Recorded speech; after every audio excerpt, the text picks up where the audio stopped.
जय हिंद, वंदे मातरम। बहुत बहुत स्वागत है आपका परचम क्लासेस पर। तो आज हम डिस्कस करने जा रहे हैं जून मंथ के जो मंथली कंपाइलेशन करंट अफेयर्स का तीसरा सेशन। ये 5 सेशन की हमारी सीरीज रहती है, इसमें हम तीसरा सेशन जो है आज डिस्कस करने वाले हैं।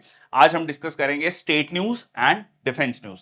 चलिए तो शुरुआत करते हैं आज के सेशन की। मैं संदीप बंसल आपका स्वागत करता हूं। इसके अलावा आपको सब्सक्रिप्शन में मिल जाएगा all YouTube current affair PDFs 2024 की इंक्लूडेड, जिसमें जनवरी टू दिसंबर 2024 की सारी पीडीएफ्स रहेंगी। बेशक वो डेली पीडीएफ्स हों, डेली करंट अफेयर की पीडीएफ्स, वीकली, मंथली, 6 मंथ और ईयरली पीडीएफ जो है यहां पर आपको मिलेंगी। वैलिडिटी है 1 साल। इसके अलावा अगर हम बात करें तो हर महीने आपको क्वेश्चन आंसर्स भी मिलेंगे। जो करंट अफेयर्स हम डिस्कस कर रहे हैं इसी के बेसिस पे करंट अफेयर्स के क्वेश्चंस मिलेंगे। 200 प्लस क्वेश्चंस, 12 ई बुक्स जो है आपको मिल जाएंगी।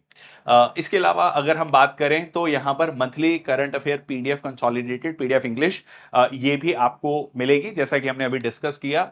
करंट अफेयर रफ्तार annual subscription, current affair headlines, 4 e books हैं जिसमें मेन हेडलाइंस कवर की जाएंगी। तो ये टॉपिक्स है जैसे कि हम डिस्कस करते हैं books and authors, appointment, important days, ऑब्ituary, state news, national news, international news, ये सारी इस तरीके की आपकी हेडिंग्स रहेंगी जिसमें मेन हेडलाइंस हैं।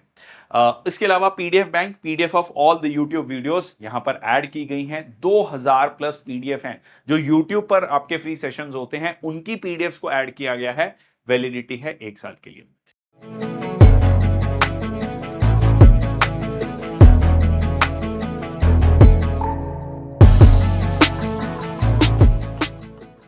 तो सबसे पहले आता है जम्मू कश्मीर। जम्मू कश्मीर की न्यूज को देख लेते हैं। तो सबसे पहले बहुत इंपॉर्टेंट जो है जम्मू कश्मीर में जो है श्रीनगर को मिला है वर्ल्ड क्राफ्ट सिटी का जो टैग या कह लीजिए रिकॉग्निशन। तो ये सर्टिफिकेट आप देख सकते हैं, श्रीनगर को ये कह लीजिए सर्टिफिकेट मिला है। और श्रीनगर जो है चौथा भारत का एक सिटी हो चुका है जिसको ये पर्टिकुलर सर्टिफिकेट दिया गया है। वर्ल्ड क्राफ्ट सिटी किसने दिया है? ये वर्ल्ड क्राफ्ट काउंसिल। 3 साल बाद जब यूनेस्को ने श्रीनगर को क्रिएटिव सिटी नेटवर्क में रखा था, ठीक है, for crafts and folk arts. अब सवाल आता है कि चौथा सिटी है तो 3 सिटी कौन कौन से हैं? चलिए देख लेते हैं। तो यहां पर जयपुर, मल्लापुरम, मैसूर। जयपुर आपका राजस्थान में, मल्लापुरम केरल में और मैसूर हो गया आपका कर्नाटका में। Are the other 3 Indian cities जो कि रिकॉग्नाइज की गई हैं वर्ल्ड क्राफ्ट सिटीज में। अच्छा, अब सवाल आता है कि ऐसा क्या है, इससे होगा क्या, इसका सिग्निफिकेंस क्या है? इससे जो है श्रीनगर का जो हैंडलूम सेक्टर है, हैंडीक्राफ्ट सेक्टर है, उसको बढ़ावा मिलेगा, टूरिज्म को बढ़ावा मिलेगा, इंफ्रास्ट्रक्चर को बढ़ावा मिलेगा। और इसके अलावा जो है एज ऑफ नाउ 10 डिफरेंट जो है कह लीजिए फॉर्म ऑफ क्राफ्टमैनशिप है। पेपर के बहुत अलग अलग शेप्स बनाना, ठीक है, जिसको कि पेपर मैश कहा जाता है। Walnut wood carving carpets, walnut would carvings को बनाना। कारपेट्स बहुत फेमस हैं, कश्मीर के कारपेट्स, ठीक है जी। एम्ब्रॉयडरी, पश्मीना शॉल्स बहुत फेमस हैं। तो ये सारी चीजें जो हैं एक क्राफ्ट जो कि वहां के लोगों का कह लीजिए खास एक पेशा है, उसको दर्शाता है, उसको रिकॉग्नाइज करता है। वर्ल्ड क्राफ्ट काउंसिल 1964 में शुरू हुआ था। इसका मेन ऑफिस कहां पर है? बेल्जियम, बेल्जियम इन यूरोप में। नेक्स्ट आपका जम्मू कश्मीर से रिलेटेड न्यूज है enemy agent ordinance Jammu and Kashmir. इसकी काफी ज्यादा चर्चा थी।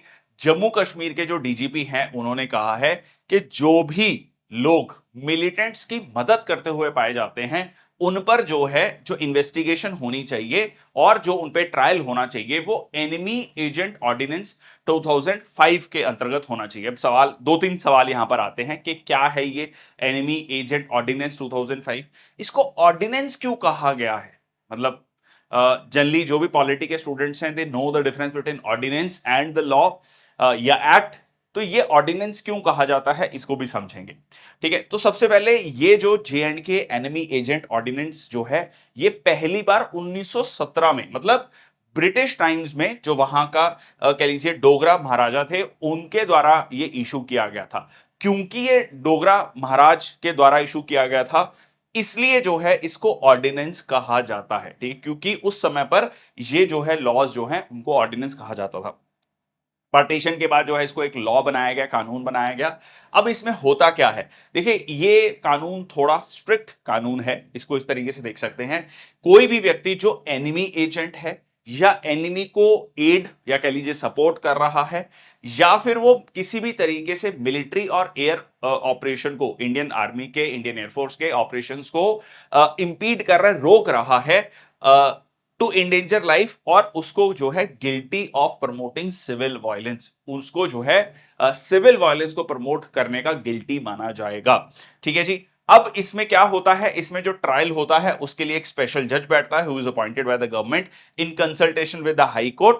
और इस ऑर्डिनेंस के तहत जो एक्यूज्ड है can not engage a lawyer, ठीक है, can not engage a lawyer to defend herself unless permitted by the court. Generally जो परमिट कर दिया जाता है, क्योंकि प्रिंसिपल ऑफ नेचुरल जस्टिस का यहां पर कह लीजिए एक इंपॉर्टेंट है कि both the party should be heard. ठीक है। सो यहां पर कह सकते हैं जो डेथ पेनल्टी है, लाइफ इंप्रिजनमेंट है, 10 साल तक की रिग्रेस इंप्रिजनमेंट है। तो काफी स्ट्रिक्ट कानून है। अगर कोई भी व्यक्ति किसी भी तरीके से एनिमी को सपोर्ट करता हुआ पाया जाता है, तो ये सारी चीजें जो हैं इस पर्टिकुलर एक्ट में खास तरीके से लिखी गई हैं। ठीक है जी। और इसके अलावा इस जो भी डिसीजन आएगा, ये जो स्पेशल जज बैठेंगे, उसमें कोई भी अपील नहीं हो सकती है। And the decision of special जज can only be reviewed by a person chosen bye the government from the जजेस ऑफ द हाई कोर्ट। ठीक है जी। तो ये एक कहीं ना कहीं यहां पर J&K के जो डीजीपी हैं उन्होंने कहा है कि इसके तहत जो है कह लीजिए जो एनिमी को एड कर रहे हैं लोग, उनको ट्राई करना चाहिए। तो इसको लेकर काफी ज्यादा चर्चा थी।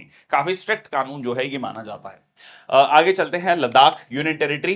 तो यहां पर जो है हेमिज फेस्टिवल की बहुत बात चल रही है। Hemis festival experience the majestic celebration of spirituality in Ladakh. देखिए, अब यहां पर ना थोड़ा बुद्धिज्म के बारे में समझ लेते हैं। देखो, बुद्धिज्म की 3 मेन ब्रांचेस मानी जाती हैं। एक कहा जाता है महायान बुद्धिज्म, एक हीनयान बुद्धिज्म और एक वज्रयान बुद्धिज्म। देखिए, महायान जो है ग्रेटर व्हीकल उसको कहा जाता है। अगर आप इंडिया के नॉर्थ की तरफ जाएंगे, चाइना, कोरिया, जापान, वहां पर आपको महायान बुद्धिज्म मिलता है, बेसिकली जिसमें बोधिसत्व की बात की जाती है। मैं बहुत ज्यादा डिटेल में नहीं जाऊंगा क्योंकि लाइक फिर अपने आप में पूरा सेशन है ये।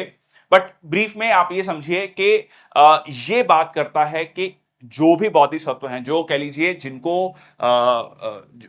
एनलाइटनमेंट अचीव हो गया है, वो बाकी लोगों को मदद करें।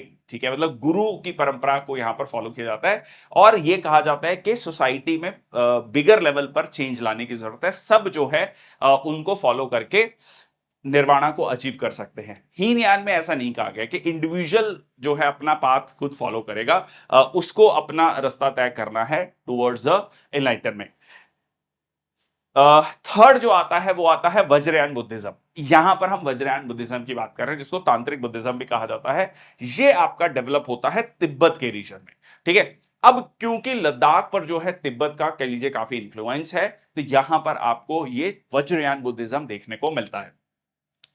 सो यहीं पर ये हेमिस फेस्टिवल भी आता है। So Hemis Gonpa monastery celebrated the Hemis Tsechu festival this year on 16th और 17th ऑफ जून।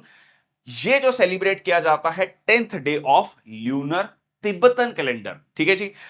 2 दिन का ग्रैंड फेस्टिवल होता है, बहुत सारी चीजें इसमें होती हैं। और इस किसके बर्थडे पे मनाया जाता है, ये बहुत इंपॉर्टेंट है, गुरु पद्म संभव। ठीक है, गुरु पद्म संभव, जिनको गुरु रिम्पोचे भी कहा जाता है। बहुत बहुत important.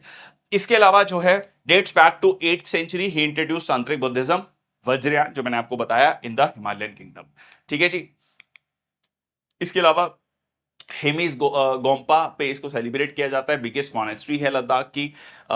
It is celebrating ever since founded in 17th century by the गलरस रिनपोचे। मतलब 8th सेंचुरी में शुरुआत की गई थी वज्रयान बुद्धिज्म की, बट ये 17th सेंचुरी ऑनवर्ड जो है रेगुलरली वहां पर मनाया जाता है। ठीक है। It is the biggest cultural celebration of the Buddhist and Tibetan communities. चलिए, तो इसमें आपका छाम डांस होता है। ठीक है, एक बहुत बड़ा पार्ट है इस पर्टिकुलर फेस्टिवल का। और for this sacred dance they are masked in Guru पद्म संभव 8 डिफरेंट अवतार्स। तो जैसे हम ऐसे इसको ऐसे याद रख सकते हो कि जैसे विष्णु अवतार, विष्णु भगवान के 10 अवतार हैं, वैसे ही यहां पर गुरु पद्म संभव के 8 अवतार माने जाते हैं। आगे चलते हैं, Ladakh achieves full functional literacy. यहां पर फुल फंक्शनल लिटरेसी अचीव कर ली है लद्दाख ने। So lieutenant governor of Ladakh doctor B D. Mishra ने कहा कि लद्दाख जो है एडमिनिस्ट्रेटिव यूनिट है। Full functional literacy under the Ullas is Nav Bharat साक्षरता कार्यक्रम। अब ये फुल फंक्शनल लिटरेसी क्या होता है, चलिए तो इसको समझते हैं। ये इंपॉर्टेंट है, सेंट्रली स्पॉन्सर्ड स्कीम है। सेंट्रली स्पॉन्सर्ड स्कीम की जब हम बात करते हैं, मैंने आपको पहले भी बताया, सेंट्रल सेक्टर स्कीम होता है जब पूरी तरीके से वो सेंट्रल गवर्नमेंट के द्वारा फंडेड होता है। सेंट्रली स्पॉन्सर्ड स्कीम होता है जो सेंटर और स्टेट्स या यूनियन टेरिटरी के द्वारा जॉइंटली फंडेड होता है, ठीक है। और ये न्यू एजुकेशन पॉलिसी या कह लीजिए नेशनल एजुकेशन पॉलिसी जो आई 2020 में, उसको उसी के तहत इसमें बात की गई है इसको लेकर। इसमें कुछ 5 कंपोनेंट्स हैं, ठीक है। Foundational literacy, numeracy, critical life skills, basic education. तो इसमें बेसिकली क्या किया जाता है, जो 15 साल से ऊपर हैं, ठीक है, जो 15 साल से ऊपर हैं और किसी कारणवश उनकी पढ़ाई बीच में रह गई या पूरी नहीं हो पाई, ठीक है, who could not get the schooling and main stream them with the society, और जो है उनको भी एजुकेशन प्रोवाइड करना इन पर्टिकुलर कंपोनेंट्स में, ये जो है फुल फंक्शनल लिटरेसी बताता है। तो यहां पर आप कह सकते हैं कि लद्दाख ने फुल फंक्शनल लिटरेसी अचीव कर ली है। ये अपने आप में काफी बड़ा कह लीजिए एक स्टैंडर्ड है जो सेट कर दिया है लद्दाख ने। नेक्स्ट आपका Himachal Pradesh, to ease congestion police introduces 1 minute traffic plan in Shimla. देखिए अक्सर जो भी अगर आपका कोई जानकार है, अगर आप शिमला वासियों से बात करेंगे तो वो हमेशा ये दिक्कत बताते हैं कि गर्मी की छुट्टियां जैसी होती हैं तो शिमला में बहुत ज्यादा जो है आपको रश देखने को मिलता है। रादर अगर आप नॉट जस्ट हिमाचल, उत्तराखंड की भी बात करें तो ये सेम चीज आपको देखने को मिलती है। तो इसमें यहां पर कह लीजिए हिमाचल सरकार ने एक इनोवेटिव सॉल्यूशन निकाला है। So at 0.6 to 8 kilometre from entering the Shimla city, traffic जो है रिलीज किया जाएगा हर मिनट में इन द रेशो ऑफ 40-20-30-30। मतलब इसका मतलब क्या है कि 40 सेकंड तक उनको हॉल्ट करना रहेगा, 20 सेकंड तक उनको जो है वो ड्राइव कर सकते हैं during the rush and release, halted for 30 second during normal times. मतलब बेसिकली 40 सेकंड तक गाड़ी रुकी, 20 सेकंड तक आगे बढ़ी, ठीक है। 40 तो इस तरीके से क्या है कि गाड़ी जो है ट्रैफिक क्लियर होता जाएगा, ठीक है। दैट इज द मोटिव यहां पर। और halting distance will be no more than 500 metres at any point. Next आपका उत्तराखंड। उत्तराखंड में स्पिरिचुअल सोजॉन कैंची धाम बहुत फेमस, ठीक है जी। कैंची धाम के बारे में चलिए मैं थोड़ा सा इसके बारे में और डिटेल में जाऊंगा। 2 जगहों का नाम बदल दिया गया है उत्तराखंड में। कौन कौन सी जगहें हैं? जोशीमठ का नाम जो है ज्योतिर्मठ कर दिया गया है और कौश्य कुतोली का नाम जो है कैंची धाम कर दिया गया है। वैसे वो जगह जो है अपने आप में पॉपुलरली कैंची धाम के नाम से ही फेमस है, ठीक है, बट अब कह लीजिए उसको ऑफिशियली भी कैंची धाम कर दिया गया है। So central government has approved the Uttarakhand government's proposal to rename Joshimath as Jyotirmath Chamoli district में, और आपका नैनीताल डिस्ट्रिक्ट में जो है कैंची धाम हो गया है नाम। अब यहां पर ये काफी समय से बात चल रही थी, अब थोड़ा सा ज्योतिर्मठ की बात कर लेते हैं, ठीक है। ज्योतिर्मठ जो है ये काफी ज्यादा इंपॉर्टेंस में आया आदि गुरु शंकराचार्य के बाद, वेस्टेड इन 8th सेंचुरी। जब हम भक्ति सूफी मूवमेंट की बात करते हैं, खासकर भक्ति मूवमेंट की बात करते हैं सदर्न इंडिया में, जिसमें आदि गुरु शंकराचार्य जो है एक बहुत बड़े कह लीजिए भक्ति प्रोपोनेंट रहे हैं। वो जो है पूरे भारत का भ्रमण करते हैं। So 8th century to perform penance under the Amar Kalpa tree, attend enlightenment, ठीक है जी। दिव्य ज्ञान ज्योति उनको प्राप्त हुआ, मतलब कह लीजिए निर्वाणा मोक्ष की प्राप्ति हुई। Over time it became popular as Joshimath. Jyotirmath था बट इवेंचुअली जोशीमठ हो गया, दोबारा से इसको जो है ज्योतिर्मठ किया गया है। ये वन ऑफ द 4 कार्डिनल कह लीजिए पॉइंट्स हैं एस्टेब्लिश बाय आदि शंकराचार्य, जिसमें श्रृंगेरी, द्वारका, पुरी। तो आप मान के चलिए कि इंडिया के चारों कोने हो गई है, ठीक है। इंडिया के चारों कोने जो हैं ये यहां पर आते हैं। तो आप प्रैक्टिकली अगर आप यहां पर ट्रेवल कर रहे हैं तो आप इंडिया का लगभग लगभग सारा कोने जो हैं ट्रेवल कर रहे हैं। और ये एक तरीका भी कहा जाता है, बहुत जो कह लीजिए रिलीजियस एक्सपर्ट्स हैं ये भी मानते हैं कि इससे जो है कहीं ना कहीं जब आप इसमें ट्रेवल करते हैं तो अलग अलग कल्चर्स को, लैंग्वेजेस को एक्सपीरियंस करते हैं और आप पूरे भारत का भ्रमण करते हैं। इसके बाद जो नैनीताल में will be known as Pargana Kainchi Dham after Baba Neem Karoli Maharaj ashram. तो बाबा नीम करोली का जो है आश्रम है, ठीक है, काफी फैन फॉलोइंग है, काफी लोग जो है इनको फॉलो करते हैं। रिसेंटली अगर आप देखेंगे एक बहुत famous cricketer that is Virat Kohli यहाँ पर पहुंचे, उससे पहले स्टीव जॉब्स यहाँ पर पहुंचे हैं। तो ये मतलब कुछ फेमस पर्सनालिटीज हैं, उसके अलावा जो है बहुत फेमस माना जाता है। तो जगह जो है कैंची धाम के नाम से फेमस है और अब जो है ऑफिशियली नाम भी बदल दिया गया है। आगे चलते हैं, Punjab police launch mission Nishchay. So Punjab police in association with BSF and village defence committee, Fazilka district जो कि बॉर्डर डिस्ट्रिक्ट है पंजाब में, वहां पर लगभग 42 गांव में जो है लोगों के पास पहुंचेंगे। ठीक है जी, together actionable intelligence about the demand and supply of drugs. देखिए पंजाब जो है बहुत सालों से हम ये बात कर रहे हैं कि पंजाब ड्रग्स की प्रॉब्लम से जूझ रहा है, और उसमें एक बहुत कह लीजिए इंपॉर्टेंट रोल आता है पाकिस्तान का, अफगानिस्तान का, जिसको गोल्डन क्रिसेंट भी कहा जाता है। ठीक है, ये भी आपके लिए क्वेश्चन बनता है, गोल्डन क्रिसेंट और गोल्डन ट्राइंगल। ठीक है, गोल्डन क्रिसेंट मैंने आपको बता दिया, Iran, Afghanistan, Pakistan. Golden triangle का कौन सा एरिया है, ये कमेंट सेक्शन बॉक्स में आप लिखेंगे। आज का पहला क्वेश्चन है। Coming back to this particular news, तो यहां पर पंजाब जो है ड्रग्स की प्रॉब्लम से जूझ रहा है, और देखा गया है कि डिस्पाइट द बेस्ट एफर्ट्स जो है किस तरीके से ड्रोन्स का इस्तेमाल किया जा रहा है, ठीक है, to drop the packets of drugs. उसके अलावा जो है बॉम्ब्स हो गया, ठीक है, एम्यूनिशन हो गया, उसको किस तरीके से, वेपन्स हो गए, उनको किस तरीके से ड्रॉप किया जा रहा है यूजिंग द ड्रोन्स। तो ये अपने आप में एक बहुत बड़ा चैलेंज बना हुआ है इंडो पाकिस्तान बॉर्डर पे, कि किस तरीके से लगातार जो है इस तरीके की कोशिशें रही हैं आईएसआई के द्वारा कि पाकिस्तान और पंजाब वाला जो बॉर्डर है उसको डिस्टेबलाइज किया जाए। तो यहां पर जो है Pakistan sorry Punjab police, BSF और विलेज डिफेंस कमेटी मिलकर ये कह लीजिए काम कर रहे हैं। और फाजिल्का डिस्ट्रिक्ट में 108 किलोमीटर का पंजाब और पाकिस्तान का बॉर्डर लगता है, ठीक है, 553 किलोमीटर में से। नेक्स्ट आपका Haryana, Haryana government to recruit Van Mitra soon under the Van Mitra Yojana. ठीक है जी, वन मित्र, वन वन मतलब फॉरेस्ट, ठीक है, मित्र मतलब दोस्त, ठीक है, जो फॉरेस्ट फ्रेंड्स हैं ऐसे समझ लीजिए। ये क्या करेंगे, ये फॉरेस्ट जो भी होंगे उनका रख रखाव करेंगे। तो उसमें जो है क्या होगा, सरकार जो है इन वन मित्र को एक कह लीजिए अमाउंट देगा पर कह लीजिए ट्री के हिसाब से। तो दोनों चीजें हैं, विन विन सिचुएशन है। फॉरेस्ट कवर को बढ़ा पाएंगे इससे हम, और इससे क्या होगा, सरकार जो है एम्प्लॉयमेंट भी जनरेट कर पाएगी। So the Van Mitras will be paid an honorarium for taking care of plants. The officers have been instructed to get regular mapping done by the forest department through drones, और drones का इस्तेमाल किया जाएगा, पूरी mapping की जाएगी। Planted every year under the plantation campaign. Haryana के chief minister Nayab Singh Saini हैं, जो अभी रिसेंटली बने हैं, गवर्नर बंदारू दत्तात्रेय। ठीक है जी, इस ये जो कह लीजिए स्कीम है to design foster community engagement forestation, 18 से 60 साल के जो लोग हैं वो इसमें रजिस्टर कर सकते हैं as Van Mitras. Plant up to 1000 saplings, 1000 saplings तक वो जो है लगा सकते हैं, और इसमें 20 रुपीज मिलेंगे for each prepared pit verified through geo tagging. मतलब एक पिट क्रिएट किया है, ठीक है, पेड़ लगाने के लिए, पौधा लगाने के लिए, एंड सब्सिक्वेंटली 30 रुपए मिलेंगे awarded for each sapling planted with additional payments for ongoing maintenance. ठीक है, तो ये सारी चीजें जो हैं यहां पर वन मित्रा स्कीम में रखी गई हैं। नेक्स्ट है आपका Haryana CM announces hike in income limit for creamy layer of OBC. तो ओबीसी में जो creamy layer and non creamy layer का जो कंसेप्ट है, उसमें जो है अदर बैकवर्ड क्लासेस में सेंट्रल गवर्नमेंट में अगर आप देखेंगे तो जो इनकम लिमिट है वो है 8 लाख रुपए। ठीक है, कि 8 लाख से ऊपर जो कोई भी व्यक्ति होगा वो क्रीमी लेयर में आएगा। ठीक है जी, 8 लाख से जो है नीचे नॉन क्रीमी लेयर में। अब यहां पर हरियाणा में जो ये इनकम लिमिट था, कह लीजिए हरियाणा गवर्नमेंट जॉब्स के लिए वो 6 लाख था, ठीक है, ओबीसी कैटेगरी के लिए। अब वो उसको 6 लाख से बढ़ाकर 8 लाख तक कर दिया गया है।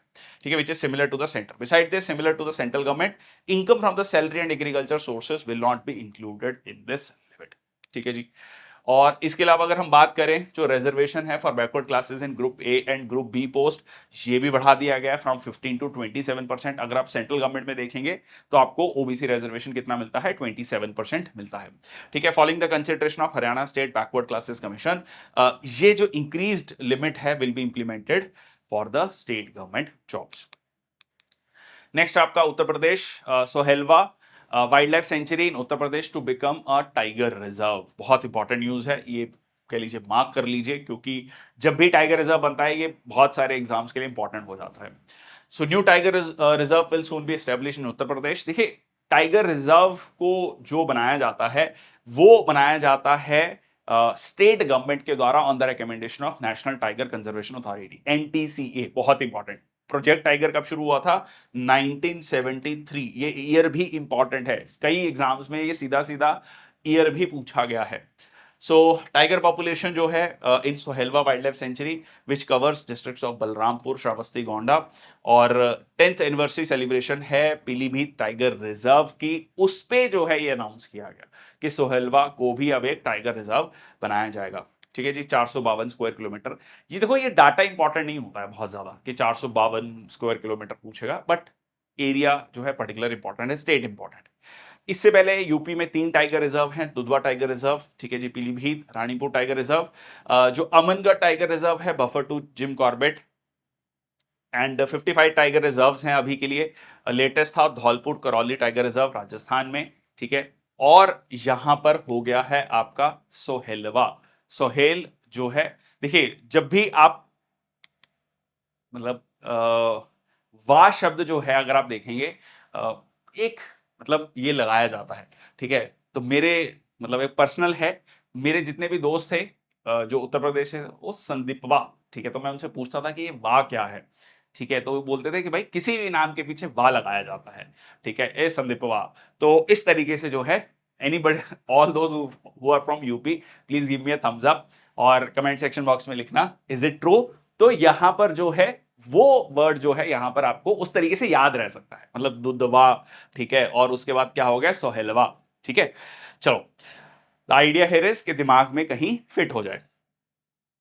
चलो आगे चलते हैं। नेक्स्ट आपका Uttar Pradesh is set to establish the world's first conservation and breeding centre for Asian king vultures और red headed vultures in Maharajganj. ठीक है जी, तो यहां पर जो है वल्चर्स प्रोटेक्शन के लिए जो है उत्तर प्रदेश में एक ब्रीडिंग सेंटर बनाया जा रहा है। So world's first Asian king vulture conservation and breeding centre in Maharajganj.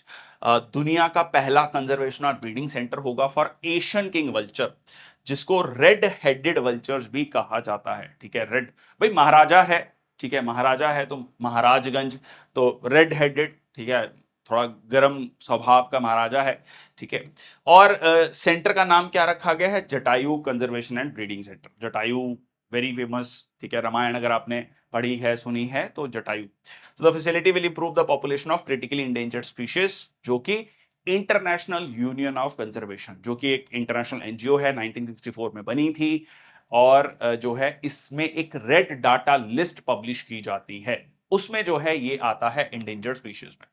इसके अलावा Asian king vultures are endangered due to the loss of their habitats and excessive use of diclofenac.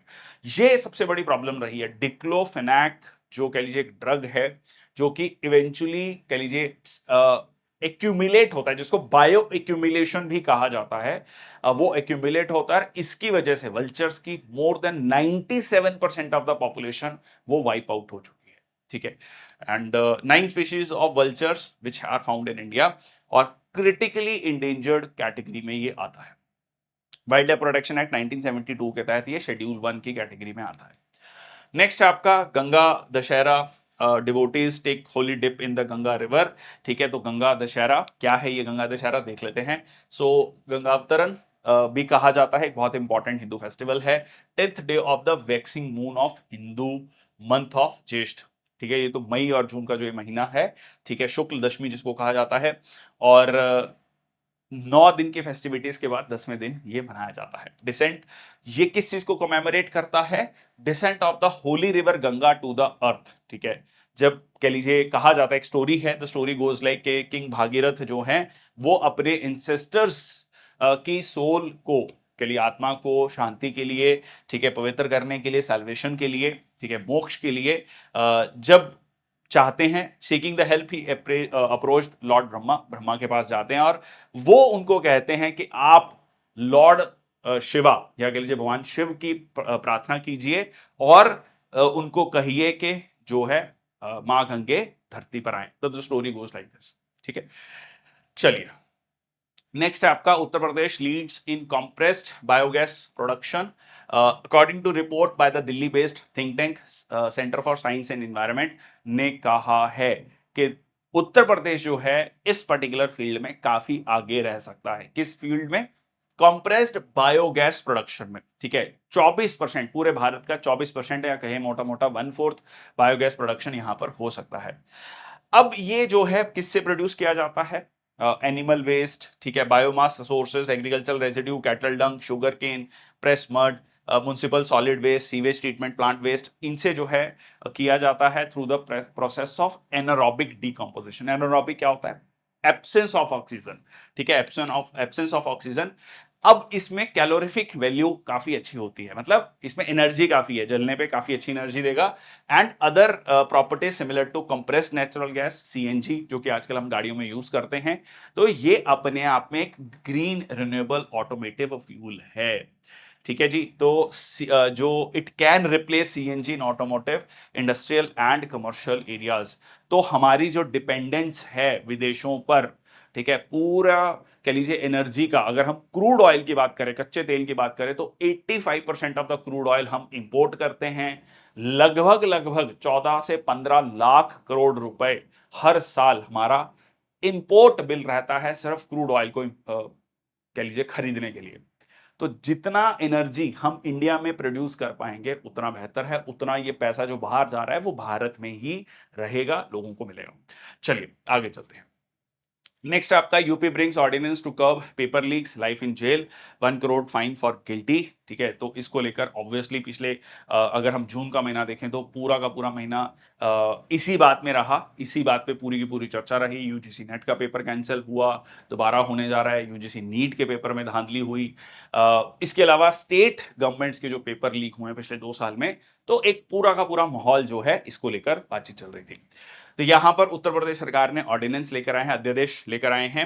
And इसमें क्या होगा? Will effect once it is approved by the governor. ठीक है, law बनेगा। And इसमें jail term की बात की गई है from 2 years to life imprisonment, 2 साल से लेकर आजीवन कारावास। ठीक है, fine up to 1 crore for those involve in question paper leak. इसके अलावा have been classified as, so ये ऑफेंसेस जो हैं वो कॉग्निजेबल, नॉन बेलेबल। देखिए, नॉन बेलेबल ऑफेंसेस होता है, ऐसा नहीं होता कि नॉन बेलेबल में बेल नहीं मिलती है। Bail as a matter of right नहीं होता है, अधिकार नहीं है, ये डिस्क्रिशन ऑफ द कोर्ट है कि वो बेल दे या ना दे। नॉन कंपाउंडेबल है। कंपाउंडेबल का मतलब होता है जो छुटके पुटके केसेस होते हैं जिन पे फाइन देके आप छूट सकते हैं। नॉन कंपाउंडेबल जिसमें आप फाइन देके नहीं छूट सकते हैं, ठीक है, जिसमें सजा होगी, trial by the session court, session court के द्वारा जो है ट्रायल किया जाएगा। Ordinance become law, UP public examination prevention of unfair means act 1998 replace हो जाएगा। ठीक है जी, ये मैंने आपको ऑलरेडी बता दिया कि इसमें क्या क्या सजा रहेगी। आगे चलते हैं असम में। Assam to set up new IIM Kamrup after centres north. देखिए, नॉर्थ ईस्ट में अभी तक एक ही आईएम था, दैट इज आईएम शिलोंग। अब उसके बाद जो है IIM Shillong, that is in Meghalaya. अब जो है असम के पास भी एक आईएम होने जा रहा है। ठीक है, और इसमें कौन मदद करेगा? ठीक है जी, इसमें जो है मदद करेगा आपका आईएम अहमदाबाद। ठीक है, आईएम अहमदाबाद जो है मेंटर करेगा। Centre is approved IIM for Assam, it would come up near Guwahati. And of the 21 IIMs, एक ही आईएम है, आईएम शिलोंग। नेक्स्ट है, Assam CM announces monthly stipend for girls pursuing higher education to prevent child marriages. ये खास मतलब एक कह लीजिए इसकी काफी तारीफ हो रही है। तारीफ क्यों हो रही है? कि सीधा सीधा फ्री भी नहीं है कि सबको पैसा दिया जाएगा। ये कहा जा रहा है कि आप पढ़ाई करिए, तो आपको जितना आप आगे पढ़ते जाएंगे उतना आपको जो है पर मंथ एक स्टाइपेंड मिलता जाएगा। ठीक है, तो पढ़ाई से रिलेटेड है, और कहीं ना कहीं जो मैरिज एज है उसको डिले करना, ताकि फोकस जो है करियर पे रहे। So Hemant Biswa Sarma announced that his government would provide monthly stipend to all girl students from class 11th to post graduation over the next 5 years, जिसको नाम दिया गया है निजुत मोइना स्कीम। ठीक है, निजुत निजात दिलाना basically. Okay, aiming to prevent child marriages. A married girl will not get the benefit, ये बहुत पॉइंट है इसमें। The only exception will be those married girls who are enrolled in the PG courses, जो PG courses में enrolled है। मतलब आप graduation के बाद it's okay, they will also get the benefit. अब 11वीं और 12वीं क्लास की जो बच्चियां होंगी उनको 1,000 रुपये महीना मिलेगा, और ग्रेजुएशन में 1,250 रुपये महीना, और जो पीजी कर रही होंगी लड़कियां उनको 2,500 रुपये महीना दिया जाएगा। ठीक है जी, तो ये एक एक इंसेंटिव के साथ जो है, मतलब जो भी पैसा दिया जा रहा है उसके साथ एक टारगेट को फिक्स कर दिया गया है कि आप पढ़िए फिर आपको ये पैसा मिलता जाएगा। एक्सेप्ट फॉर डॉटर्स ऑफ, अच्छा इसमें कौन नहीं आएगा, ठीक है, daughters of ministers, MLAs, MPs, ठीक है, and those student studying in private colleges, all girls irrespective of their financial background जो है सबको इंक्लूड किया गया है इसमें। समर वेकेशन में पैसा नहीं मिलेगा, बाकी 10 महीने पैसा मिलेगा। चलिए आगे चलते हैं। Assam secretariat to become first eco friendly state government headquarter, again positive news है। ठीक है जी, यहां पर 2.5 मेगावाट का सोलर पावर प्रोजेक्ट लगाया जा रहा है, लगभग 12.5 करोड़ की कॉस्ट है। इससे 30 लाख रुपए का जो इलेक्ट्रिसिटी बिल है एवरी मंथ वो बचेगा, 30 लाख रुपए इलेक्ट्रिसिटी बिल। ठीक है, और Assam chief minister Hemant Biswa Sharma, and खास इसमें पॉइंट ये है कि ये जो है इस तरीके से, अब भी आप रीसेंट बहुत ट्रेंड देख रहे हैं कि इंडिविजुअल बिल्डिंग्स को कोई ये कोशिश की जा रही है कि वो नेट जीरो कार्बन एमिशंस हो, या उनको नेट एनर्जी जो है बाहर से लेनी ना पड़े, वो सोलर एनर्जी के थ्रू ही अपना पूरा का पूरा काम चलाए। नेक्स्ट है आपका अंबुबाची मेला। ठीक है, Ambubachi Mela also commences at Kamakhya temple, devotees flock from across the India. देखिए, जब हिंदुइज्म में शक्तिपीठ की बात होती है तो 51 शक्तिपीठ है, ठीक है, अक्रॉस इंडिया या इंडियन सब कॉन्टिनेंट रादर, और इसमें जो है कामाख्या देवी टेम्पल बहुत फेमस माना जाता है। ठीक है, and it will be 22 to 26 of June, annual जो मेंसुरेशन कह लीजिए ऑफ गॉडेस कामाख्या उसको सेलिब्रेट किया जाता है, सिंबलाइजिंग फर्टिलिटी एंड वुमेनहुड। इसीलिए ये भी कहा जाता है कि शादी के बाद जो है लोग यहां पर स्पेशली जाते हैं for the blessings of Mata Kamakhya to have the child in their life. ठीक है जी, celebrated during the monsoon season that happens to fall during the Assamese month or around the middle of the June. और इसके अलावा अगर आप देखेंगे इसको अमेठी या तांत्रिक फर्टिलिटी फेस्टिवल भी कहा जाता है। ठीक है, बहुत इंपॉर्टेंट है कामाख्या मंदिर। Anybody from north east please give me a thumbs up, because ये बहुत ही फेमस टेंपल है नॉर्थ ईस्ट का। इसके अलावा सिचुएटेड ऑन नीलाचल हिल, ठीक है, on the bank of Brahmaputra river in Guwahati, one of the most river temple of तांत्रिक प्रैक्टिसेस, वन ऑफ द 51 शक्तिपीठ। ठीक है जी, और ये कॉम्बिनेशन है नागर। देखो, 3 तरीके के टेंपल आर्किटेक्चर है। नागर, एन से याद रखना, नागर, एन से नॉर्थ इंडिया। नॉर्थ इंडिया में Dravid style, Dravid, Rahul Dravid coach team के वर्ल्ड कप जीता अभी रिसेंटली। चलो एनीवेज वापस आ जाओ, मतलब जो है आपका साउथ में। और वेसार स्टाइल कहां मिलता है? वेसार स्टाइल, VESAR, ये आपको मिलता है सेंट्रल इंडिया वाले पार्ट में, Maharashtra, even parts of Karnataka also. अब यहां पर जो टेंपल आर्किटेक्चर है वो ट्रेडिशनल नागर स्टाइल है, और नॉर्थ इंडियन एंड सार्सनिक और मुगल स्टाइल ऑफ आर्किटेक्चर है। ठीक है, तो ये इसका एक कॉम्बिनेशन आपको यहां पर देखने को मिलता है, इसीलिए इसको नीलाचल स्टाइल ऑफ आर्किटेक्चर भी कहा जाता है। सीधा सीधा ये भी क्वेश्चन बनता है आपका, खासकर जो यूपीएससी बेस्ड एग्जामिनेशंस की तैयारी कर रहे हैं उसमें, कंसीडर द फॉलोइंग स्टेटमेंट 1 2 3 4, इस तरीके के क्वेश्चन आपके उसमें बनते हैं। School in a box initiative for children in Assam flood relief camps बहुत इंपॉर्टेंट है। देखो, Assam state disaster management authority ने ये डिसीजन लिया। देखो, हर साल ना, लगभग लगभग हर साल असम में आपको फ्लड्स देखने को मिलते हैं। 3 तरफ से वो पहाड़ी इलाके से घिरा हुआ है, यहां पर असम के प्लेन्स हैं, यहां पर आपको लगभग लगभग, जैसे मैंने आपको बताया, हर साल बारिश देखने को मिलती है। अब वहां के जो स्टूडेंट्स हैं इस पर्टिकुलर टाइम पीरियड में उनका कह लीजिए स्कूल्स बंद रहते हैं, उनका पढ़ाई का नुकसान होता है, और एक ट्रॉमा रहता है उस समय पर, डिस्प्लेसमेंट होता है, उनको अपना घर छोड़ के कहीं और जाना पड़ता है। उस समय पर उनकी पढ़ाई का नुकसान ना हो तो एक बॉक्स में जो स्टडी मटेरियल है और बहुत सारी चीजें जो है वो दी जाएंगी, कह लीजिए ड्राइंग शीट्स हैं, पेंटिंग शीट्स है, बहुत सारी चीजें जो है इसमें लिखी गई हैं। ठीक है, 6 से 18 साल के बच्चों को ये दिया जाएगा फ्लड अफेक्टेड रिलीफ कैंप्स में, content learning material aiming to address the psychological impact of the displacement on children and teenagers. आगे चलते हैं, नेक्स्ट है आपका उड़ीसा। ठीक है जी, उड़ीसा में जो है रज पर्व, ठीक है, उड़ीसा राज्य के लोकप्रिय त्योहार रज पर्व देख लेते हैं। रज पर्व क्या है? तो यहाँ पर रज पर्व या इसको मिथुन संक्रांति भी कहते हैं, ठीक है, Mithun Sankranti 3 day long festival है, celebrated with great enthusiasm in Odisha, dedicated to Basu Mata, ठीक है, बासु माता द अर्थ गॉडेस, ठीक है। तो इसमें क्या होता है, कोई भी कह लीजिए किसी भी तरीके का एग्रीकल्चर नहीं होता है, all agricultural activities are stopped, ठीक है, ताकि ये कहा जाता है कि जो गॉडेस बासु माता हैं वो रेस्ट कर रही हैं, ठीक है। So 3 day festival falling on June 14 to 16, ये एक सेलिब्रेशन है वुमेनहुड का, coincides with the arrival of the monsoon season. 3 दिन तक ये चलता है, जैसे पहले दिन पहली राजा, मिथुन संक्रांति, उसके बाद बसी राजा, ठीक है। तो ये 3 दिन का फेस्टिवल रहता है। नेक्स्ट है आपका मध्य प्रदेश। मध्य प्रदेश में मॉल्स, रेस्टोरेंट, मार्केट जो हैं 24/7 जो है ओपन रहती हैं Madhya Pradesh to boost economic growth. तो ये पूरे मध्य प्रदेश में नहीं किया गया है, ये अभी ट्रायल प्रोजेक्ट है। So decided to allow all shops and commercial establishment in the state 24 hours, ताकि रेवेन्यू, एम्प्लॉयमेंट अपॉर्चुनिटीज बढ़ें।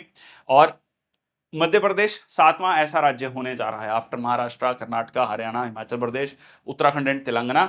और ये भोपाल और इंदौर में होगा। इंदौर में anybody from Indore, again give me a thumbs up, best, one of the best street food, ठीक है, यहाँ पर आपको मिलता है, ठीक है, सराफा बाजार और क्या क्या है, ठीक है, हैव बीन देयर, तो बहुत बढ़िया जो है मजा आता है। तो ये भोपाल और इंदौर, इंदौर में जो वो स्ट्रीट फूड की बात कर रहा हूँ वो नाइट फूड ही है वहां पर, चलिए, but eventually apply to other districts as well. तो इनिशियली भोपाल और इंदौर में है, इवेंचुअली बाकी डिस्ट्रिक्ट्स में भी जो है अप्लाई होगा ये। Madhya Pradesh CM launched PM Shri tourism air service from Bhopal. Again Madhya Pradesh में बहुत इंपॉर्टेंट टूरिस्ट साइट्स हैं। तो उन टूरिस्ट साइट्स में जनरली क्या होता है कि क्योंकि बड़ा राज्य है तो एक जगह से दूसरी जगह ट्रेवल करने में समय लगता है, और टूरिज्म को बढ़ावा देने के लिए ये देख लीजिए ये सर्विस, एयर सर्विस शुरू की गई है। So by the chief minister doctor Mohan Yadav launch intra state service to promote tourism. So इसका नाम दिया गया है पीएम श्री पर्यटन वायु सेवा, ठीक, कैपिटल भोपाल टू जबलपुर, जितने भी मेजर टूरिस्ट स्पॉट्स हैं उनको कनेक्ट करेगा। मेजरली कौन कौन सी टूरिस्ट स्टेट, भोपाल, इंदौर, जबलपुर, रीवा, उज्जैन, ग्वालियर, सिंगरौली, खजुराहो, ठीक है, पॉपुलर टूरिस्ट स्पॉट इन्हीं में आते हैं, ठीक है जी। तो ये आपका पीपीपी मोड से इसको किया गया है। आगे चलते हैं, मध्य प्रदेश में ही न्यूज है, prime minister college of excellence inaugurate करने की बात की गई है। 55 डिस्ट्रिक्ट्स हैं, 55 डिस्ट्रिक्ट्स हैं मध्य प्रदेश में, 55 के 55 डिस्ट्रिक्ट्स में ये जो है कॉलेजेस बनाए जाएंगे, एक मॉडल कॉलेजेस के रूप में इसको बनाया जाएगा, ठीक है। So college of excellence will be inaugurated ceremonially in 55 districts under the national education policy. ये अप्रूव किया establishment of one prime minister college of excellence in districts. भारतीय ज्ञान परंपरा केंद्र होगा, जिसमें ट्रेडिशनल जो इंडियन नॉलेज है उसको भी एस्टेब्लिश किया गया, मतलब उसको इंपार्ट किया जाएगा। So will also be establish in each PM college of excellence. Next आपका Bhopal hosted avian influenza response simulation exercise. So एक avian influenza response simulation, simulation होता है कि जब प्रैक्टिस की जाती है, ठीक है, मतलब उन सिचुएशंस को क्रिएट किया जाता है। So ministry of animal husbandry, fisheries and dairying ने वर्ल्ड बैंक के साथ मिलकर 2 दिन का एक सिमुलेशन एक्सरसाइज किया कि अगर फ्यूचर में मान लीजिए एवियन इन्फ्लुएंजा आता है तो क्या क्या जो है हम करेंगे उस समय पर, to enhance the preparedness for potential avian influenza bird flu outbreak of such cases in different parts of the country. Next आता है आपका महाराष्ट्र, ठीक है जी, Mumbai is first underground metro to launch in July. तो मुंबई की पहली अंडरग्राउंड मेट्रो लाइन जो है जुलाई में लॉन्च होने जा रही है, विल स्पैन 33.5 किलोमीटर, जिसमें 27 स्टेशन होंगे। इंडिया की पहली मेट्रो रेलवे कोलकाता में स्टार्ट हुई। दिल्ली मेट्रो जो है इंडिया की largest busiest metro rail system है और दुनिया second oldest after the Kolkata metro. India का पहला अंडर वाटर और डीपेस्ट मेट्रो ट्रेन सर्विसेज आपको कोलकाता में मिलता है। Kochi Kerala India first city जिसमें वाटर मेट्रो प्रोजेक्ट है, ठीक है, मतलब पानी में जो है कोची बहुत इंपॉर्टेंट सिटी, जिसको पहले कोचिंग कहा जाता था, वहां पर आपको वाटर मेट्रो मिलती है। नेक्स्ट आपका कर्नाटका, कर्नाटका में लेपर्ड सफारी लॉन्च्ड एट बनेर घट्टा, ठीक है, मोर फैसिलिटेट्स प्रॉमिस्ड। तो ऐसे समझ लीजिए, तो जो नाटक कर्नाटक नाटक जो है, जो अच्छे नाटक नहीं है, ठीक है, उनको बैन कर दिया गया है। ठीक है, अच्छे नाटक जो है बैन कर दिए गए हैं, तो इससे आपको याद रहेगा। South India first and countries largest leopard safari कहां पर होने जा रही है? बनेरघट्टा बायोलॉजिकल पार्क में। 20 हेक्टेयर्स का एरिया डिमार्केट किया गया है इसके लिए। 8 लेपर्ड्स को रिलीज किया गया है for the safari in the open forest area. ठीक है, लगभग 4.5 करोड़ का इसमें कॉस्ट आएगा। इसके बाद इंडिया का पहला बायोलॉजिकल पार्क है to have fenced forested elephant sanctuary. और जो है इसके अलावा 2002 में ये एक, कह लीजिए इसको, integral part of Bannerghatta national park की ये बना था। It was declared a national park इन 1974। तमिलनाडु में चीफ मिनिस्टर मनोहर काथू मनोहर कापोम स्कीम, ठीक है, MKS जो है ये स्कीम लॉन्च की गई है। यहां पर आप देख सकते हैं सॉइल हेल्थ के लिए। ठीक है, सॉइल हेल्थ को इंप्रूव करने के लिए। So improve the soil health across the country, sorry across the Tamil Nadu. 206 crore का प्रोजेक्ट है, health and fertility of the soil को इंप्रूव करना है। चलिए नेक्स्ट आपका Tamil Nadu, Stalin government announces new international airport for Hosur. देखिए ये हॉसुर बहुत इंपॉर्टेंट है, क्योंकि ये हॉसुर जो है ना, ये बेंगलुरु जो सिटी है, जो कि कैपिटल है कर्नाटका का, उससे मात्र 40 किलोमीटर दूर है।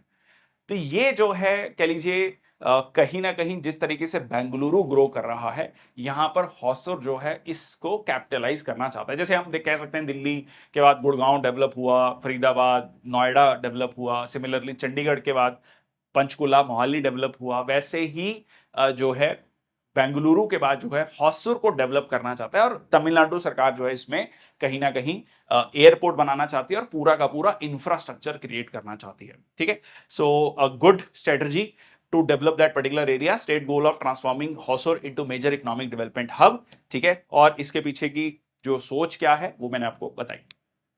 नेक्स्ट आपका Kerala, Kozhikode becomes India's first UNESCO city of literature. ठीक है, तो जो आपका कोझिकोड है, ठीक है, जिसको कैलिकट भी कहा जाता था पहले, in north Kerala known for its rich cultural heritage, इसको ऑफिशियली डिक्लेयर कर दिया गया है इंडिया का first UNESCO city of literature. बहुत बहुत बहुत इंपॉर्टेंट न्यूज। ठीक है, क्योंकि इस तरीके के स्टैंडर्ड फैक्ट आपके सीधा सीधा पूछे जा सकते हैं। 2025 June 23 will be celebrated as city of literature, day of Kozhikode. Literary greats रहे हैं जैसे कि लेट SK पोटागट, वायकॉम मोहम्मद बशीर। और अक्टूबर 2023 में Kozhikode along with Gwalior had earn the UNESCO creative cities network. ठीक है, यूनेस्को क्रिएटिव सिटीज नेटवर्क में इसको ऐड किया गया था। ग्वालियर फेमस है म्यूजिक कैटेगरी के लिए, और कोझिकोड या कैलिकट जो है फेमस है आपका लिटरेचर कैटेगरी के लिए। इसके अलावा जो है, जो ये UCCN एनुअल कॉन्फ्रेंस होगी, इसमें पार्टिसिपेट करेंगे। और इसका थीम क्या है? Bringing youth to the table for next decade. इसके अलावा अगर कोझिकोड की बात करें तो Calicut city of Kerala in the southern India, Malabar coast में, city of spices for its role as major trading port. ठीक है, कैलिकट को हम एंशिएंट टाइम से पढ़ते आ रहे हैं। ठीक है जी, was given the tag of city of sculptures.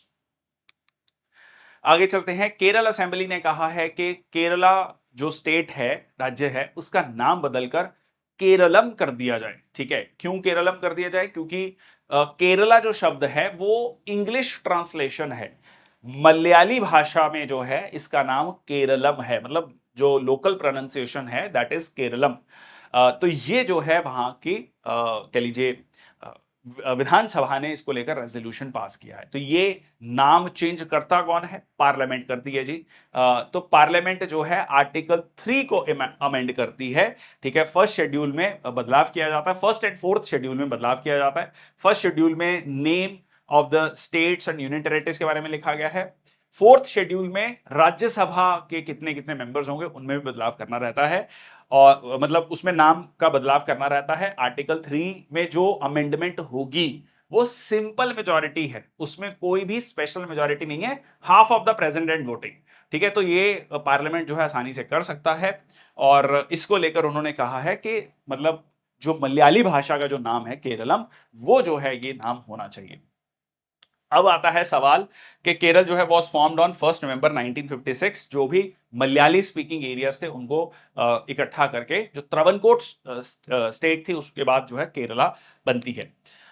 अच्छा, अब आता है सवाल कि कौन कौन से राज्य हैं, ठीक है, जो इससे पहले जिनका नाम बदला गया है। सो मध्य भारत का नाम बदलकर मध्य प्रदेश किया गया था 1956 में। जो है आपका justice Fazal Ali commission, first state reorganisation act जो है आपका आया था 1956 में, सेवंथ अमेंडमेंट की गई थी संविधान में। मद्रास स्टेट को बदलकर नाम किया गया तमिलनाडु 1969। इसके बाद आपका 1973 में भी बदला गया था, मैसूर स्टेट का नाम बदला गया था कर्नाटका, ठीक है, मैसूर को कर्नाटका नाम दिया गया था, ठीक है जी। उसके अलावा पौंडीचेरी को पुडुचेरी किया गया, ठीक है, पहले पौंडीचेरी था। उत्तरांचल से उत्तराखंड किया गया, उड़ीसा से उड़ीसा किया गया, ठीक है जी। तो ये बहुत सारे हमारे ऐसे नाम हैं जो बदले गए हैं। बॉम्बे स्टेट था, बॉम्बे स्टेट के बाद दो स्टेट्स बनती है, महाराष्ट्र एंड गुजरात, ठीक है। तो यहां पर जैसे मैंने आपको बताया, मैसूर का नाम भी बदलकर कर्नाटका हुआ, मद्रास का तमिलनाडु हुआ। तो ये कुछ पहले नाम बदले गए हैं।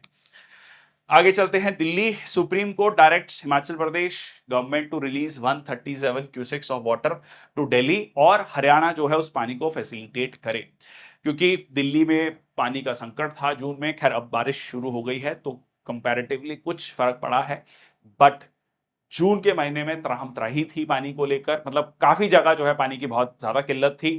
और हिमाचल प्रदेश गवर्नमेंट को सुप्रीम कोर्ट ने कहा कि जो है आप 137 क्यूसेक्स ऑफ वाटर छोड़िए। तब ये क्यूसेक्स ऑफ वाटर क्या होता है, 1 क्यूसेक होता है 1 क्यूबिक फुट पर सेकेंड। अब जो है ये इक्विवेलेंट होता है लगभग 28 लीटर पर सेकेंड। तो 137 लगभग आप इसको कैलकुलेट करेंगे तो 3900 लीटर्स के लगभग पर सेकेंड पानी जो है रिलीज किया जाएगा हिमाचल प्रदेश के द्वारा। हिमाचल प्रदेश कह रहा है हमारे पास सरप्लस है, वी कैन रिलीज, ठीक है। तो ये जो है कहा गया था। नेक्स्ट चलते हैं हमारा डिफेंस न्यूज में, ठीक है जी। पहली न्यूज है, Indian air force joins red flag 24 at Eielson base Alaska exercise. Alaska एक स्टेट है जो कि किसी समय पर हिस्सा हुआ करता था रशिया का, ठीक है। अब ये अलास्का जो है यूएस के एक स्टेट है, और इंडियन एयरफोर्स जो है यहां पर ज्वाइन करने जा रहा है रेड फ्लैग 24, ठीक है, एक्सरसाइज में इसका पार्ट बनेगा।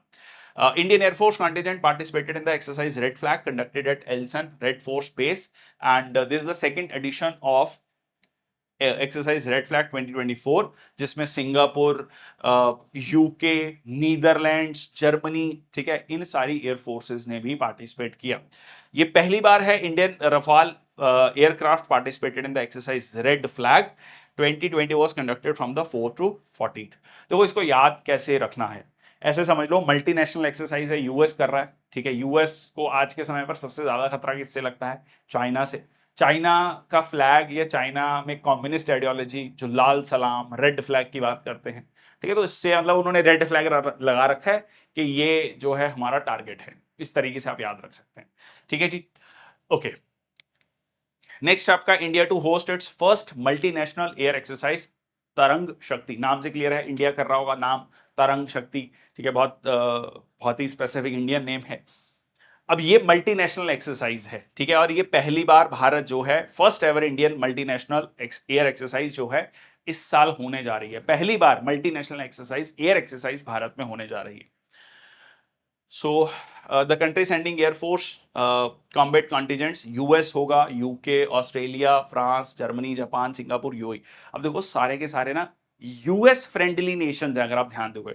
यूएस है, यूएस, ऑस्ट्रेलिया, जापान, ये तो क्वाड के मेंबर्स हो गए, ठीक है, सीधा सीधा UK, France, Germany, Singapore, UAE.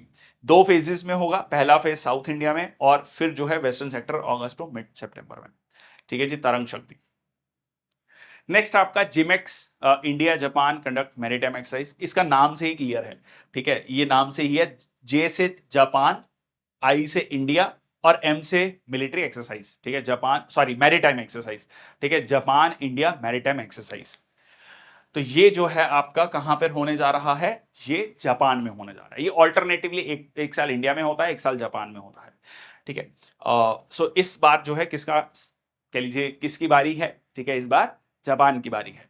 Guided missile destroyer जो है जेएस युगिरी जो जाएगा ये जापान की तरफ से, ठीक है जी। तो ये शुरू हुआ था 2012 में जापान में, लास्ट ईयर विशाखापट्टनम में भारत में हुआ था ये। ठीक है। इसके अलावा अगर हम एक्सरसाइज देखें तो मालाबार एक्सरसाइज होती है इंडिया जापान, और इसमें यूएस और ऑस्ट्रेलिया भी है। तो ये चारों को चारों देश कौन है, क्वाड के मेंबर हैं जी, क्वाड के मेंबर, ठीक है, क्वाड के। तो इसको ऐसे याद रख लो, मालाबार से माल, ठीक है, माला माल हो जाओगे अगर क्वाड्रिलेटरल, क्वाड्रिलेटरल मतलब मैथमेटिक्स अच्छा है आपका, ठीक है, सारे कॉम्पिटेटिव एग्जाम में मैथ्स पूछता ही है, तो मैथ्स अच्छा होना जरूरी है, तभी माला माल बनोगे, ठीक है। तो क्वाड के मेंबर कौन है, हॉक हो गए, ट्रिक में भी ट्रिक है, याद करना पड़ेगा, कितनी सारी ट्रिक्स याद रखोगे, इससे दो तीन चीजें याद हो रही हैं, क्वाड के मेंबर भी याद हो जाएंगे, ठीक है, US Australia India Japan. JIMEX easy है, ठीक है। शिन्यू मैत्री, शिन्यू नाम से क्लियर है, शिन्यू जापानीज नेम है। और धर्म गार्जियन हो गया आपका आर्मी एक्सरसाइज, ठीक है। जापान कौन सा धर्म फॉलो करता है, दैट इज बुद्धिज्म, और शुरुआत भारत से हुई है, ठीक है, धर्म गार्जियन, ठीक है जी। चलो, defence account department partners with banks for स्पर्श सेंटर्स, ठीक है। तो ये स्पर्श सेंटर्स किसके लिए बनाए गए हैं, डिफेंस पर्सनल के लिए, उनकी पेंशन जो है उनको समय से मिल सके, बिना किसी ह्यूमन इंटरफेस के, टेक्नोलॉजी का यूज करते हुए उनको पेंशन मिल सके, दैट इज द आइडिया। तो यहां पर ये कुछ इस तरीके से है, स्पर्श पेंशनर्स लाइफ सर्टिफिकेट, जीवन प्रमाण, आधार ऑथेंटिकेशन होगा, लाइफ सर्टिफिकेट मिल जाएगा, वो घर बैठे ही अपने आप को एनरोल कर सकेंगे, ठीक है जी। तो ये जो है मिनिस्ट्री ऑफ डिफेंस ने एमओयू साइन किया है, ठीक है, कुछ बैंक्स के साथ, bank of India, Canara bank, central bank of India, और उसके बाद उत्कर्ष स्मॉल फाइनेंस बैंक, और ये जो है स्पर्श सर्विस सेंटर्स यहां पर होंगे, और is a web based system for processing pension claims, and directly जो है पेंशन उनके अकाउंट में जाएगी, ठीक है, विदाउट एनी एक्सटर्नल इंटरमीडियरी।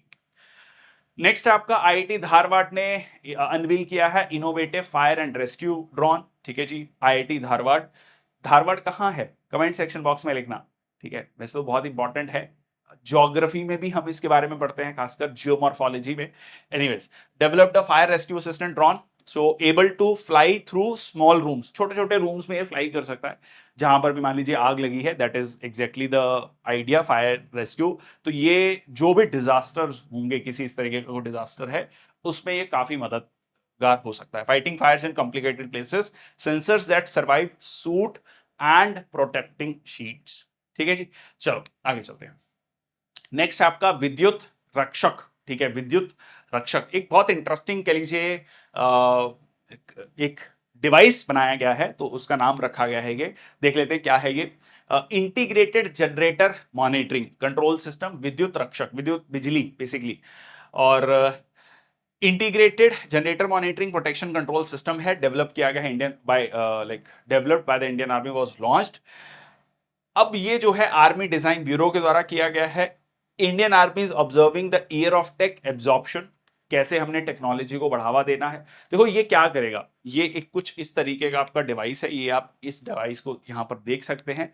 ये बेसिकली करेगा कि जनरेटर में किसी भी तरीके का कोई फॉल्ट है उसको प्रिडिक्ट करेगा, prevention and automate manual operation, इससे मैन पावर आपकी सेव होगी, ठीक है। तो ये जो है integrated generator monitoring control system Vidyut रक्षक ऐड किया गया है इंडियन आर्मी के द्वारा, ठीक है। ओके, नेक्स्ट आपका launch of L Sam 13 fifth barge of 8x या 8 इंटू मिसाइल कम एम्यूनिशन बार्ज प्रोजेक्ट। अब बहुत सारे बच्चों के हो सकता है जब ये पढ़ें तो बाउंस कर जाए, समझते हैं क्या है। सबसे पहले तो देखो कि ये जो बार्ज है ना, बार्ज ये बेसिकली किस तरीके से फ्लैट बोट होता है, ठीक है, ये फ्लैट बोट बेसिकली इसको बार्ज कहा जाता है, ठीक है। एल सैम का मतलब क्या है, एल सैम होता है landing ship ammunition, indicating barge role in transporting ammunition for the Indian navy, ठीक है। तो ये एम्यूनिशन को ट्रांसपोर्ट करता है। तो ये देखो, अब देखो launch of missile come ammunition barge, तो मिसाइल भी एम्यूनिशन को भी लेके जाएगा, ठीक है। फिफ्थ बार्ज 8 इंटू मिसाइल कम एम्यूनिशन बार्ज प्रोजेक्ट है, जो कि ऑब्वियसली डिफेंस मिनिस्ट्री के द्वारा डेवलप किया गया है, signed by MoD and Secon engineering private limited Visakhapatnam on 19 Feb 2021, ठीक है। तो ये लॉन्च किया गया है एलसैम 30। नेक्स्ट आपका India's first indigenous kamikaze mode drone जो है यहां पर आया है। ये बहुत बहुत बहुत इंपॉर्टेंट न्यूज है। क्यों इंपॉर्टेंट है, मतलब इसकी सिग्निफिकेंस क्या है, ये मैं आपको अभी बताऊंगा, हम इसको डिस्कस करेंगे। सब पहले तो थोड़ा इसके फैक्ट्स देख लेते हैं, फिर हम इसके कैसे ये मतलब ऑपरेट होगा, कैसे इसका मैं क्यों इसको इतना इंपॉर्टेंट कह रहा हूं उसको समझेंगे। First batch of indigenous, indigenous का मतलब क्या है, भारत में बना है, स्वदेशी है, ठीक है। Drone Nagastra one received the first batch of man portable, portable का मतलब एक जगह से दूसरी जगह ले जाया जा सकता है, फिक्स नहीं है मतलब। Suicide drones name Nagastra one, capable of accurately striking enemy training, ठीक हो। अब जो है इसको कहा जाता है लॉइटर म्यूनिशन, ठीक है। लॉइटर म्यूनिशन क्या होता है, ये ड्रोन है, यहां पर आप देख सकते हैं, इसको सुसाइड ड्रोन भी कहा जाता है, ठीक है, सुसाइड ड्रोन भी कहा जाता है। इसका मकसद क्या होता है कि ये एक जगह पर जाएगा, टारगेट को देखेगा, टारगेट के ऊपर होवर करता रहेगा, ठीक है, टारगेट को देखेगा पहले कि हाँ लोकेट करेगा, और फिर सीधा जाकर उसके साथ हिट कर जाएगा और उसको बर्बाद कर देगा। अब ये कहां पर काम आ सकता है, ये काम आ सकता है कि मान लीजिए जो टेररिस्ट कैंप्स हैं, ठीक है, उनको बर्बाद करने के लिए, जैसे हमने बालाकोट एयर स्ट्राइक्स देखा, ठीक है, उस तरीके के ऑपरेशंस को कंडक्ट करने के लिए ये मददगार हो सकता है विदाउट इन्वॉल्विंग ह्यूमन लाइव्स, ठीक है जी। So high tech drone are designed and developed by completely by India, तो ये बहुत अच्छी बात है कि इंडिया में ही डेवलप किया गया है इसको, डिजाइन और develop, economic explosive limited, a subsidiary of solar industries Nagpur. Indigenous content है over 75%, capability of Indian army to execute shallow strikes over the border when necessary, ठीक है। इसमें लाइक कितनी रेंज है इसकी ये देख लेते हैं, 480 ड्रोन्स का ऑर्डर दिया गया है। न्यूट्रलाइज एनी हॉस्टाइल थ्रेट, ठीक है, within accuracy of 2 metres. हाँ जी, ये रहा, रेंज अप टू 15 मीटर्स, ठीक है, 1 केजी वॉरहेड के साथ। अपग्रेडेड वर्जन भी है जिसमें 2.2 केजी वॉरहेड रहेगा अप टू द 30 किलोमीटर्स, तो 30 किलोमीटर ठीक ठाक है, अब जाएगा वहां पर जाकर हिट करेगा। ओके, नेक्स्ट आपका India joins US red flag air and rip mac naval exercise. Red flag वाला हमने अभी देखा, डिस्कस किया, मल्टीनेशनल एक्सरसाइज है, लास्ट का में हो रहा है। RIMPAC, sorry rip mac बोल रहा हूं, रिम पैक, ठीक है, रिम पैक नेवल एक्सरसाइज क्या है, तो rim of Pacific, rim of Pacific, Pacific ring of fire हम पढ़ते हैं ना, पैसिफिक रिंग ऑफ फायर, जहां पर बहुत ज्यादा वॉल्केनोज अर्थक्वेक्स आते हैं, 75% से ज्यादा अर्थक्वेक वॉल्केनोज आते हैं। तो यहां पर जो है रिम पैक नेवल एक्सरसाइज है, Indian navy is deploying the indigenous stealth frigate INS Shivalik for exercise RIMPAC, ठीक है, rim of the Pacific, schedule to be held in Hawaii from June 25 to August 2। Indian air force contingent arrived at Eielson airbase of US air force, तो US में ये exercise होने जा रही है। कुछ इंपॉर्टेंट एक्सरसाइजेस जो इंडिया और यूएस के बीच में होती हैं, युद्ध अभ्यास, ठीक है, कॉप इंडिया, वज्र प्रहार, टाइगर ट्रायम्फ। तो ऐसे समझो कि आज के समय पर इंडिया और यूएस जब साथ में आते हैं तो कहीं ना कहीं एक मतलब एक टारगेट है, मान लो चाइना, ठीक है, तो उसको याद कैसे कर सकते हैं, युद्ध अभ्यास कर रहे हैं यूएस के साथ, ठीक है, ताकि हम कॉप अप कर सकें नई कंडीशंस को, क्योंकि आजकल ये भी कहा जा रहा है, बहुत सारे डिफेंस एक्सपर्ट्स ये कहते हैं कि टू फ्रंट वॉरफेयर बहुत पॉसिबल है, कि एक मतलब फ्यूचर में ऐसा हो सकता है कि चाइना और पाकिस्तान दोनों एक साथ जो है भारत को इंगेज करें, या कह लीजिए भारत पर हमला कर अगर मान लीजिए कोई ऐसी सिचुएशन आती है, तो उस केस में हमारी जो कैपेबिलिटीज है, हमारी लॉजिस्टिक्स हैं, वो बहुत ज्यादा एफिशिएंट होना पड़ेगा, ठीक है। तो हमें कॉप अप करना पड़ेगा उस सिचुएशन में, मतलब एक उससे रिलेट कर रहा हूं। वज्र प्रहार, ठीक है, वज्र के साथ प्रहार करना पड़ेगा, ठीक है, जस्ट थिंक ऑफ इट। और टाइगर हिल को जीतना पड़ेगा, टाइगर हिल बहुत फेमस कारगिल में, ठीक है, एक इंपॉर्टेंट सिंबल था जो कि कारगिल वॉर में हमने जीता था, तो ये यूएस के साथ हम इसको मिलकर कर रहे हैं। INS Mysore ship celebrates silver jubilee, तो सिल्वर जुबली आईएनएस मैसूर ने, frontline guided missile destroyer of eastern fleet, celebrated silver jubilee, 25 साल पूरे किए हैं, इंडिजीनियसली डिजाइंड है, भारत में डिजाइन की कंस्ट्रक्ट किया गया है, is the second of the Delhi class destroyer, ठीक है जी। Affiliation with the Madras regiment of the Indian army, the ship fosters a strong bond between the navy and army through its affiliation with the Madras regiment. आगे चलते हैं, tiger हिल, तो वो tiger हिल से related आज न्यूज भी है। Organises Indian library with Kargil war heroes to mark the 25th anniversary, ठीक है जी। So Indian army organises human library event with Kargil war heroes as a part of 25th Kargil Vijay Diwas celebration, ठीक है, 25th कारगिल विजय दिवस सेलिब्रेशन जो है यहाँ पर, क्योंकि इस साल 26 जुलाई को जब हमने फाइनल ये वॉर जीत ली थी 1999 में, जिसको विजय दिवस के रूप में मनाया जाता है, तो उसके 25 साल पूरे हो जाएंगे। So, in Ladakh, a tribute to the bravery and sacrifice of the Indian soldiers, Tiger Hill Brigade of the Indian Army organized a human library event, Kargil War Heroes, as a part of 25th Kargil Vijay Divas celebrations. ठीक है, 26 जुलाई को हर साल मनाया जाता है victory of Indian arm forces in the Kargil war and 25th anniversary of Kargil Vijay Diwas. Next आपका Indian air force to acquire Tapas drones. ठीक है जी, तपस ड्रोन्स जो है इंडियन एयरफोर्स एक्वायर करने जा रही है। मीडियम ऑल्टीट्यूड, ठीक है, इसको मेल कहा जाता है, मीडियम ऑल्टीट्यूड लॉन्ग एंड्योरेंस। ठीक है, तो ये मेल और फीमेल वाला वो नहीं है, MALE is medium altitude long endurance category, जो डिप्लॉय किया गया है डीआरडीओ के द्वारा, एडमिनिस्टर किया गया consortium of Bharat Electronics Limited और हिंदुस्तान एरोनॉटिक्स लिमिटेड के द्वारा बनाया गया है। तो ये खास है क्योंकि इससे पहले के जो ड्रोन्स है वो जनरली, जब हेरॉन ड्रोन है इसराइल से हमने उसको लिया, तो ये हम धीरे धीरे इंडिया में बना रहे हैं। So they manage to reach 28,000 feet of height, ठीक है, and could fly for over 18 hours. Indian Air Force have made a proposal to the center to buy 10 made in India Tapas drone, 6 Indian air force के लिए और 4 Indian navy के लिए। Indian army ने एक MOU, memorandum of understanding, that is समझौता sign किया है to advance collaboration next generation wireless technology for Indian army. ठीक है जी, तो ये यहाँ पर military college of telecommunication engineering and society for applied microwave electronics engineering, Sameer जिसका नाम है, एक ऑटोनमस R&D लेबोरेटरी है under the ministry of electronics and information technology, that is MeitY. ये MOU साइन किया गया है कि हमें कोलैबोरेट करना है फ्यूचर की next generation wireless technology for Indian army. 2024 क्या है? 2024 एक साल के रूप में मनाया जा रहा है आर्मी के द्वारा technological absorption for Indian army, मतलब नई नई टेक्नोलॉजी को हमें ऐड करना है आर्मी में। नेक्स्ट आपका Indian army opened Khalubar war memorial in Ladakh. ठीक है जी, again so located in Aran Valley, the memorial honors the bravery of soldiers including Captain Manoj Pandey who recaptured the area during the Kargil war। ठीक है, तो Kargil war के 25 साल पूरे हो रहे हैं, तो एक खालूबार वॉर मेमोरियल जो है उसको ओपन किया गया है। Third edition of Indian air force warfare and aerospace strategy programme conclude हुआ। ये थर्ड एडिशन देख सकते हैं आप, डॉक्टर एस जयशंकर जो कि विदेश मंत्री हैं वो हेड कर रहे हैं, इसमें इंडियन एयरफोर्स के चीफ बैठे हुए हैं और इसमें जो है किस तरीके से हमें third warfare and aerospace strategy programme क्या होगा उसको लेकर चर्चा की गई, जिसमें तीनों सर्विसेज ने पार्टिसिपेट किया, आर्मी, नेवी, एयरफोर्स ने। And India strategic culture and imperative for contemporary national security.